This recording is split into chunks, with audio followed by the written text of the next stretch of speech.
మొత్తానికి మన దేశస్తులు ఈ ఈ గల్ఫ్ దేశాల్లో చిక్కుపోయిన వారందరినీ కూడా మెల్లిమెల్లిగా తరలించడం ప్రారంభించింది మన భారతదేశం. ఈ ప్రత్యేకంగా ఇండిగో వాళ్ళు ఒక 10 ఎయిర్ ఫ్లైట్స్ని సపరేట్గా అక్కడ పంపించి డిఫరెంట్ ప్లేసెస్ నుంచి మనుషుల్ని రప్పిస్తున్నారు.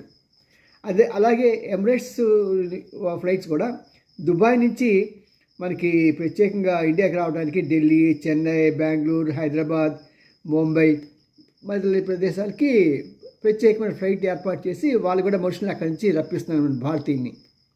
మన కేంద్ర మంత్రి పౌర విమానయాన శాఖ మంత్రి రామ్మోహన్ నాయుడు గారు ఈ విషయంలో ప్రత్యేక శ్రద్ధ వహించి ఎంత త్వరగా వాళ్ళందరినీ తీసుకురాగలమో అంత త్వరగా తీసుకొస్తామని చెప్తున్నారు ఆయన.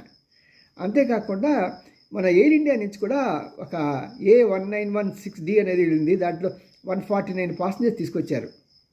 ఇంకొక విషయం ఏంటంటే పాపం మన ఇక్కడి నుంచి ఒక దుబాయ్ వెళ్తున్న ఫ్లైట్ ఒకటి బయలుదేరి మళ్ళీ సగంలో వాళ్ళకి అక్కడి నుంచి వచ్చే ఇన్స్ట్రక్షన్స్, ఇక బాంబింగ్ జరగడానికి అవకాశం ఉంది, మీరు వెనక్కి వెళ్ళిపోండి అని.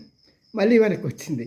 మళ్ళీ దుబాయ్ దగ్గరికి వెళ్తున్నప్పుడు ఆ సమయంలో మళ్ళీ ఇంకోసారి ఇన్స్ట్రక్షన్ వచ్చేటప్పటికి, లేదు బాబు మేము దగ్గరలో ఉన్నాము, ఇంక మీ దగ్గర దిగిపోతామంటే సరే అని చెప్పి వాళ్ళు డేర్ చేసి ల్యాండింగ్కి పర్మిషన్ ఇచ్చేశారు. సేఫ్గా రీచ్ అయ్యారు.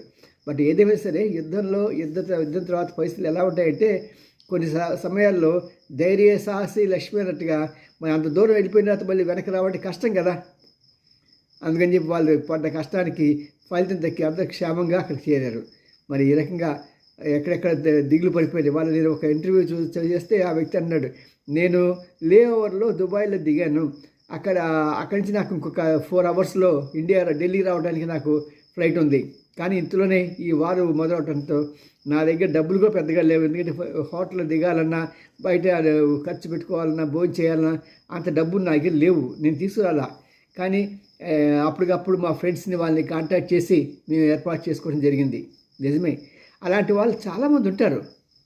ఎందుకంటే పెద్ద ఖర్చులేమీ ఉండవు కదా అనే ఉద్దేశంతో వాళ్ళు పాపం తీసుకురారు.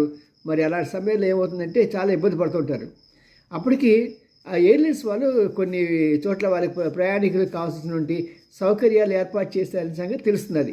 అంతేకాకుండా హోటల్స్ వాళ్ళు కూడా వాళ్ళు లిబరల్గా ఉండి కొన్ని ఫ్రీగా అంటే భోజనాలు ఫ్రీగా ఇవ్వటం, అలా కొన్ని సర్వీసులుగా ఫ్రీగా ఇచ్చారనే సంగతి తెలుస్తున్నది. మరి ఎంతవరకు వాస్తవం కానీ సాధారణంగా ఎవరైనా చేస్తారండి మానవతావాదం. ఎందుకంటే పాపం వాళ్ళు ప్రిపేర్ అయ్యి రాలే కదా. సరే, దాంతో మొత్తం ఏదైనా సరే కథ సుఖాంతమై కథ కంచికి మన ఇంటికి వెళ్ళాలని ప్రతి ఒక్కరు కోరుకుందాం. See me and Ramji senior journalist Gudiganti TV like చేయండి, షేర్ చేసి సబ్స్క్రైబ్ చేయండి. మానుకోండి. బాయ్.